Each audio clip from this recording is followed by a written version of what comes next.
Don't underestimate women and the growing support they're providing to the WNBA. Remember, anything successful, you usually have the women behind it supporting the product. Don't underestimate the NBA subsidizing. The NBA and the NFL went to another level once they appealed more to women. What if the women decide we gonna focus and lock in on the WNBA? No, the NFL started growing once they implemented what's called. Before we get into this huge developing story, drop a quick comment and tell us how long you have been following Caitlin Clark and which opponent you most enjoy watching her face. Share your answer below, because today's situation has become a major public relations crisis for the WNBA. The league office is now facing what could be one of its biggest media challenges in recent years. Rumors of growing tension have been building behind the scenes for weeks, but an alleged leaked locker room recording has now pushed the controversy into the spotlight across the sports world. Anyone who thought the physical battles and heated moments on the court would be the biggest storyline of the season may need to think again. An unverified report about an emotional post-game reaction allegedly involving Brittney Griner has spread quickly online, mainly because of one controversial statement being connected to her: "I'm a grown man." The recording has not been independently confirmed, but the reaction surrounding the claim has become so intense that NBA Commissioner Adam Silver is reportedly facing pressure from television executives to step into the situation. There is now talk of possible suspensions, emergency meetings between league officials, internal investigations, and a major public response plan to protect the WNBA's growing popularity.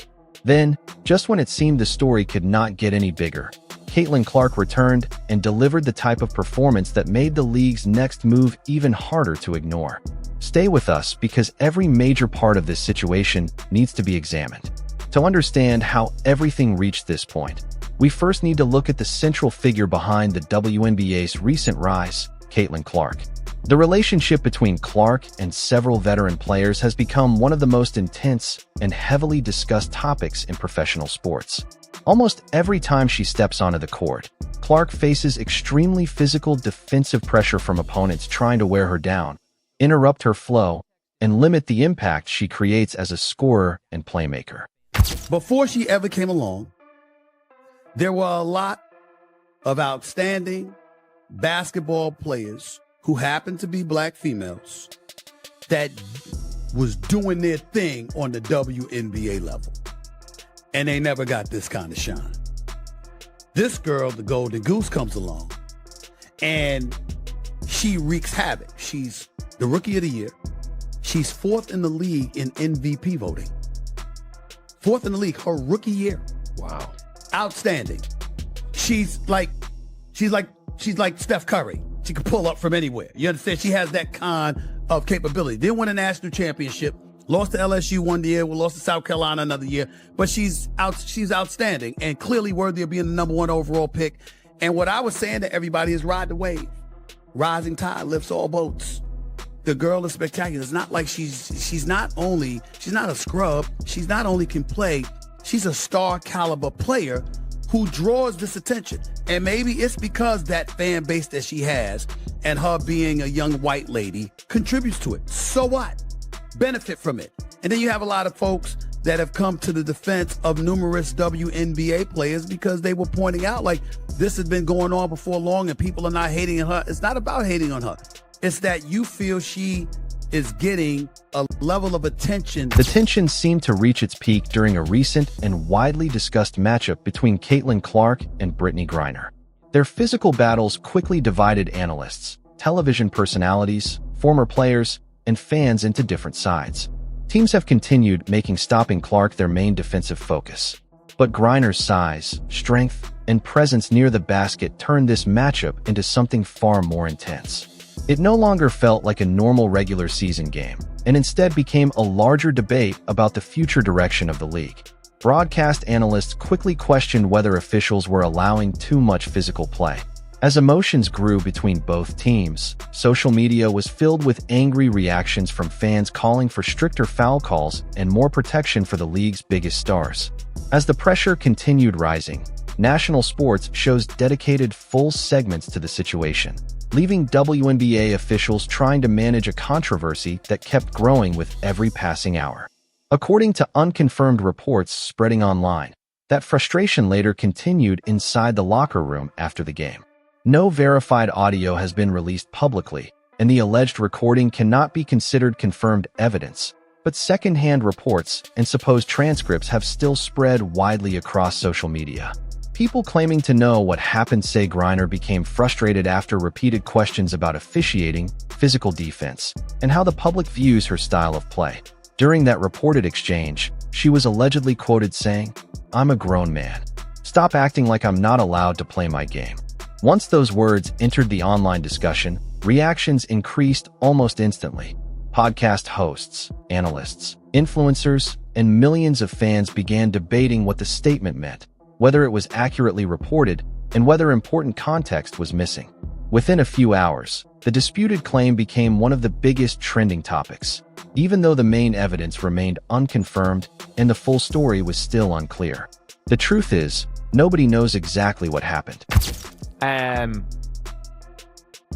I see somebody that's doing something wrong, so I rugby tackle, doing in an illegal defensive position, so I rugby tackle them. Or I see, I don't know, it's like being an offensive player and you're about to get hit by a moving screen. So instead of getting hit by a moving screen and drawing the foul, you decide to turn and shove the person setting the screen. No, it doesn't work like that. It doesn't work. Freedom of movement does not allow you to stop before contact and shove somebody. Like, it is what it is, and I'm being real. Like, this whistle is horrendously awful. Like, this is minimum flagrant one. And again, when we're talking about this could be, I don't know. Look, I don't know about Brittney Griner's intent here, because at the end of the day, when it comes down to it, she did the exact same thing as Caitlin Clark did to Veronica Burton. The difference is that she's obviously taller.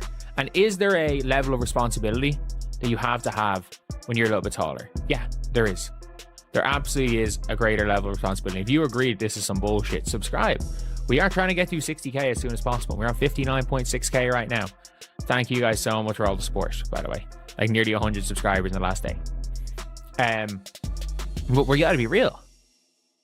This, like, if you're someone that's at a height that you can very easily go and clock somebody in the face, you probably should have to be a bit more careful.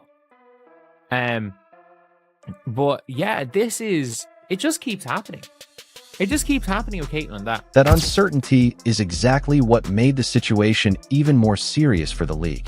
The WNBA is currently in a major business period, with huge television deals, sponsorship partnerships, and future financial opportunities depending heavily on its public reputation. Because of that, league executives faced growing pressure to prevent the controversy from turning into a long-term image problem. Reports suggested that top NBA officials, possibly including Adam Silver, were monitoring the situation as internal discussions focused on protecting the league's credibility, strengthening the basketball brand, and continuing the historic growth of women's basketball.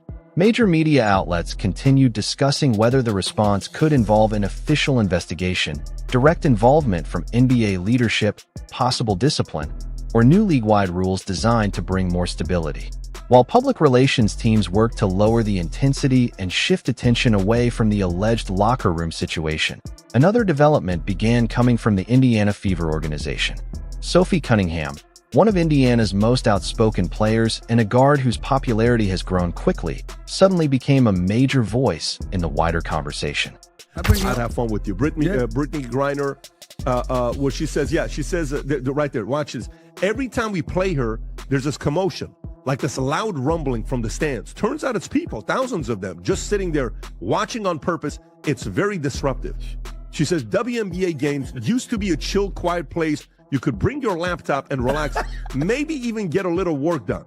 But now it's like there's large gatherings of people watching us from the stands. Some of them are yelling crazy shit about what they're seeing, putting unfair pressure on us to score, like we're there for their entertainment. You are. The whole thing is toxic. I saw a guy with his daughter in the crowd, both of them yelling, couldn't hear what they were saying exactly, but it was either my performance or some light racism. But here's where I'm going with this.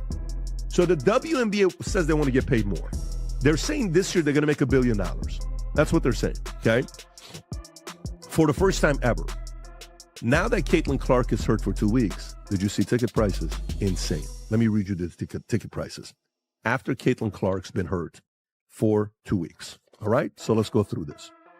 Caitlin Clark absence is having an immediate impact beyond the court.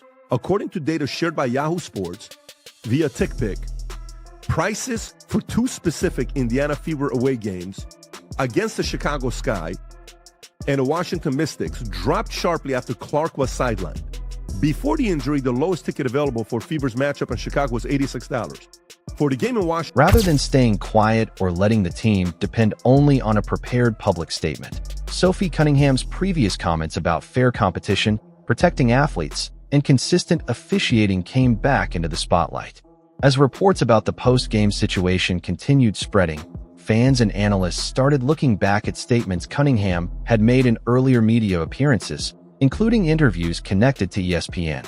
She had already shared strong opinions about the responsibility of officials to protect players and apply the rules fairly throughout games.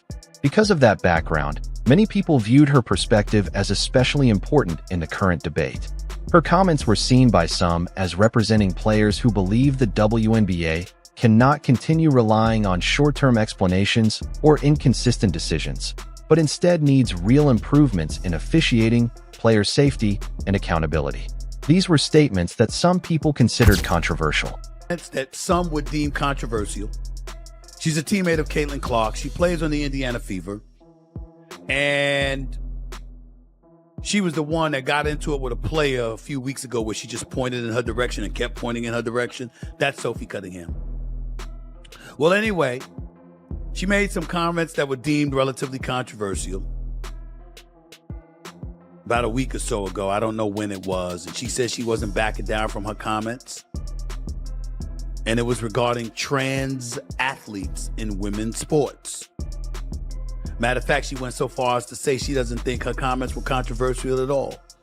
She shared her opinion on a polarizing topic in an interview with ESPN this week where she claimed she felt a duty to, quote, protect young girls in a locker room or young girls in sport who shouldn't have to go against biological men.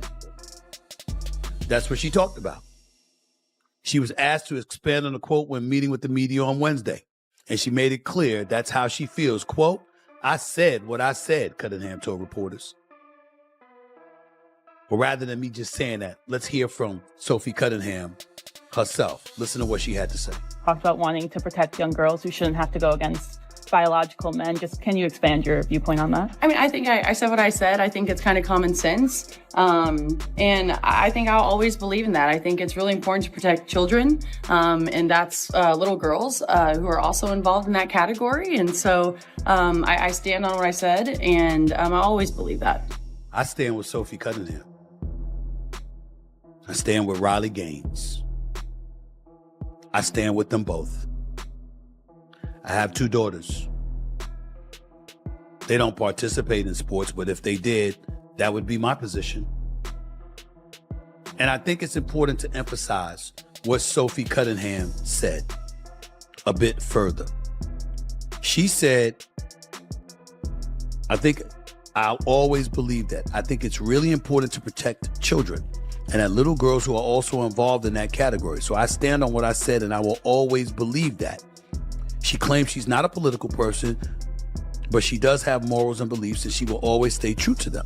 When asked if her stance could negatively impact the trans community, Cunningham said she's not speaking out of hate. She doesn't dislike anyone. She says, quote, I think there is room for absolutely everyone here, and I think there's room to love everyone. I truly think when you get people in the same room and you have conversations. Instead of staying silent or allowing the team to depend only on a prepared statement, Sophie Cunningham's earlier comments about fair competition, player protection, and consistent officiating once again became a major part of the discussion. As reports about the post-game situation continued to spread, fans and analysts started revisiting things Cunningham had said during previous media appearances, including interviews linked to ESPN. She had already made her views clear about the responsibility officials have to protect players and enforce the rules equally during games.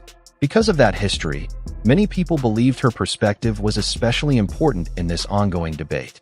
Some saw her comments as representing players who feel the WNBA cannot keep relying on temporary explanations or inconsistent decisions, and instead needs real changes in officiating, safety measures, and accountability. They were opinions that some people viewed as controversial.